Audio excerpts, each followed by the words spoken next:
I'm now going to talk about the Matlab Net framework. So Matlab Net can be used to build multi-layer networks, okay? And it's quite easy to do this. It's not really something that I would recommend for most of what you're doing on this course, because I want you to learn things from first principles, but it's actually quite a nice thing to play around with.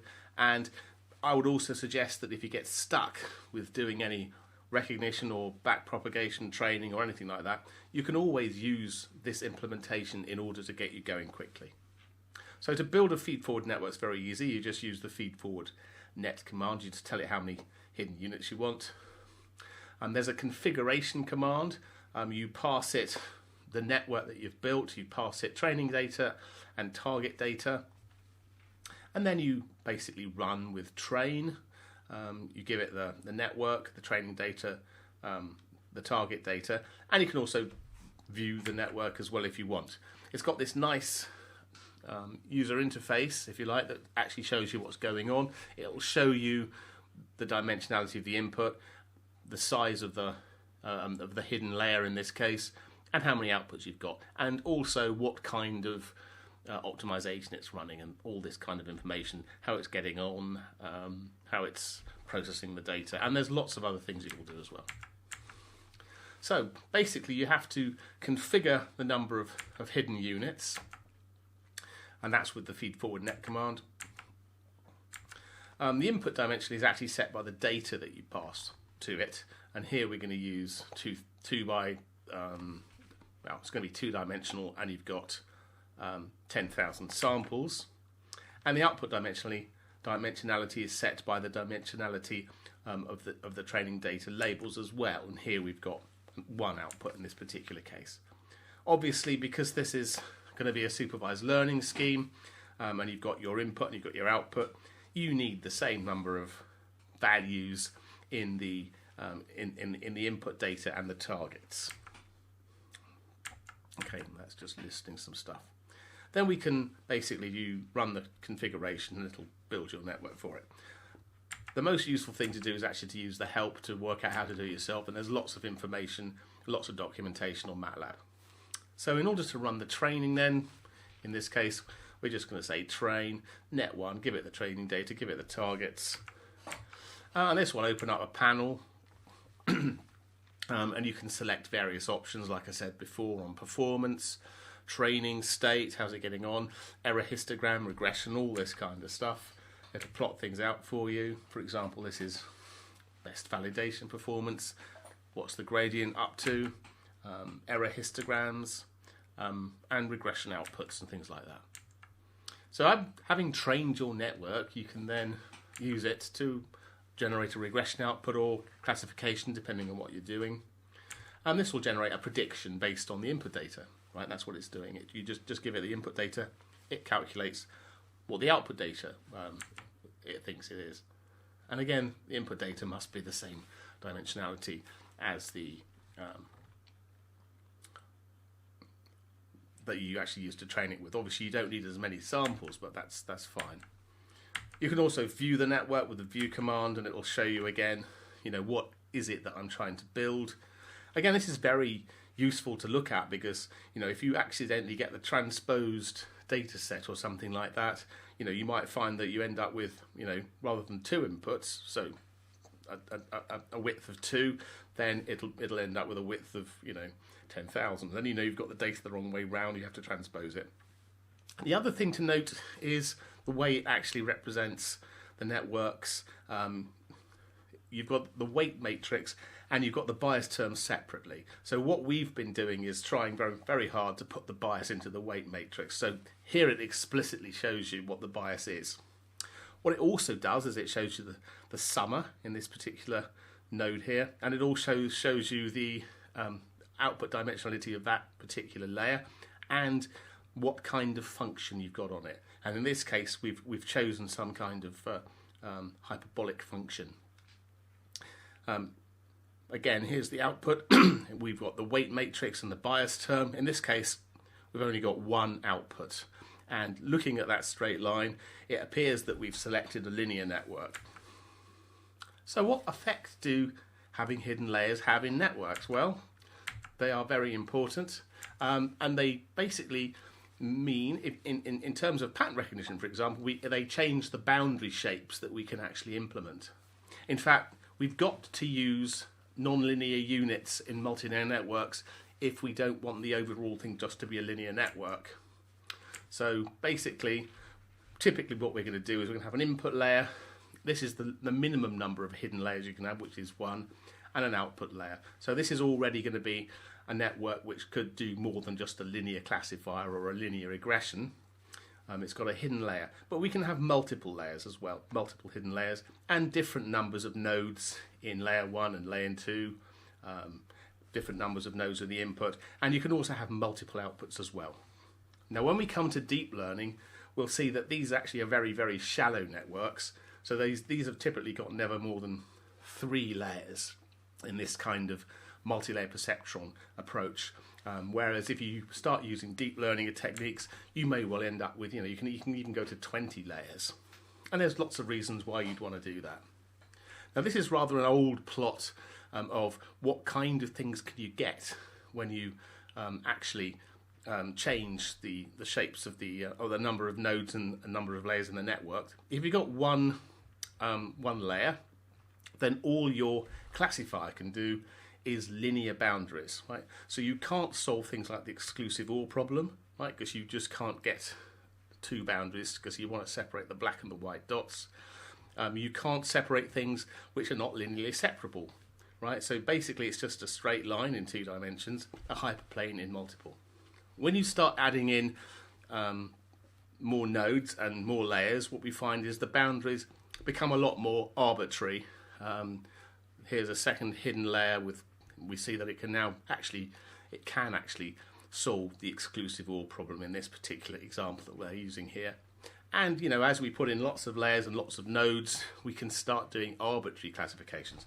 So this is a bit of an outdated drawing, but it gives you an idea. Basically, by changing the number of nodes, by changing the number of layers, we can move away from having a very linear system to something which can do very non-linear things. So this is just a demo that I did just to really show you how we can change the kind of boundaries you can get in a pattern classifier just by changing the nodes. So I'm just going to build a feed-forward network, going to configure it with some training and training data, which is then labelled with a class, either one or the other. We're going to then train it with feed-forward train our feed-forward net, I should say, and then we're going to run it recognition mode and see what happens to the output. How does it classify it? So again, when you run all this, you'll see the this user interface appear, and it will show you how it's proceeding. So let's think about just a single hidden unit, right? And let's say we've got a linear separable data set, and we can actually, with this kind of, so we've just basically just got one unit in a hidden unit, one unit in a hidden layer, and one output. So this is always a bit silly actually. You wouldn't normally want to do this. This is pretty much the same as just having a single layer network. But what I'm going to do now is I'm going to change the number of hidden nodes, and we'll see how the boundaries can become more and more sophisticated. So with this data set that we've generated, we've just said there's 2 basically clouds of Gaussian points, or 3 I should say, 2 classes of Gaussian points, and you can see that if we actually had a line sort of kind of almost diagonal, we could split up the blue and the red. And in fact, that's exactly what this classifier can do, because it can just generate lines to split up or partition the space in a linear fashion. And a nice way to show what the boundaries look like for this kind of classifier, I find it's quite a useful thing is to generate, in this case, because it's 2-dimensional data, we're going to generate some 2-dimensional test random data using RAND. So we're uniformly sampling from the range that we're plotting this input data in, which is plus or minus 10 in the x direction and plus or minus 10 in the y direction. If we feed this data in and then let it classify that, it will show us where the boundary is, and as you can see, we've got this nice linear boundary, which is capable of solving this particular problem that we've got. Now what happens if we have a slightly more complicated data set where we've now moved a class in between two other classes such that a single boundary will no longer be able to sort it out. Well, if we use just the one hidden node classifier, which we know is only capable of doing a linear boundary, then it can put a boundary in, but it can only put one boundary in, so it can't actually get everything correctly classified. And if we just use our random data, we see that it's put in a certain boundary in a certain position in order to do this classification. So it can't actually classify this data correctly. If we have another node in the hidden layer, then what we can do is we can actually now classify this data set correctly, because what it's doing, if we look a little bit closer again with our uniform test points, we see that it's able to actually generate a region which is one class and the rest of it's another class. So just having two hidden units right in this system means it can put in two linear boundaries and pick out regions. If we put in 10, right, let's put in 10 units now, we can, again, it does a nice job. In fact, it's putting them in a lot more parallel. Now, it's very difficult to say, is this better than the other one, because regions that we're not actually training it on are really undefined. So what happens if you have 100 units now? So we've got 100 units in the first layer.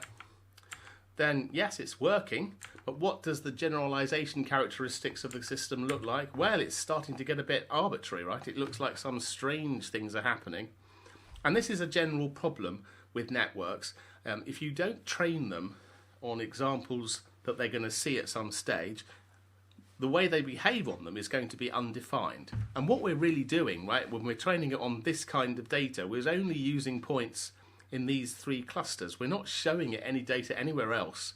So what it does up here, in this bit here that it's decided is red in class 2, is really, you know, it's decided that itself. It's just the way that we haven't constrained the problem. It's then free to put these things in. And you're going to get more and more of this kind of phenomenon occurring when you have larger and larger numbers of nodes, because we've ended up with a system with much higher dimensionality and many, many more degrees of freedom. And we haven't had enough data and generalized enough data in order to constrain what the behavior should be in these places.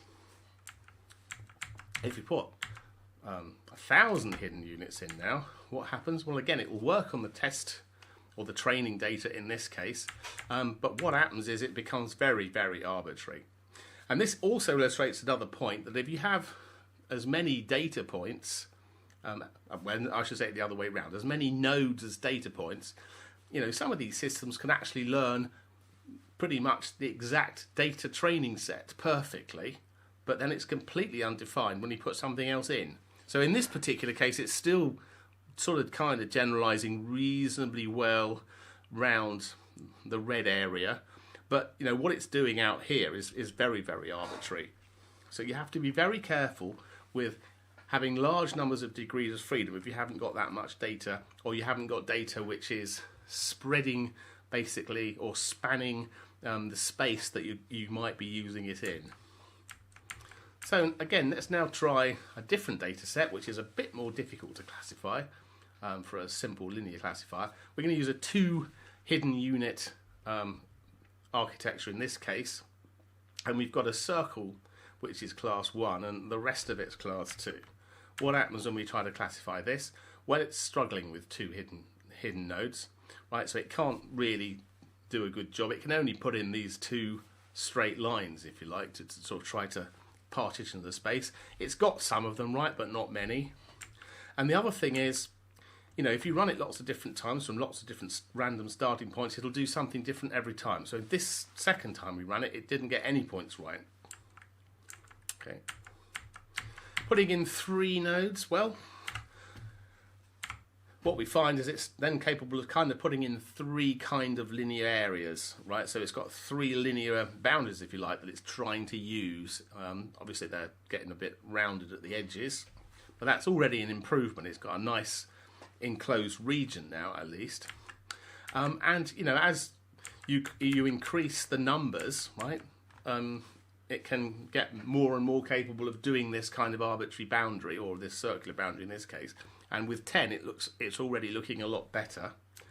If you put in 100, well, that's definitely nice and round, right? So that's looking better still.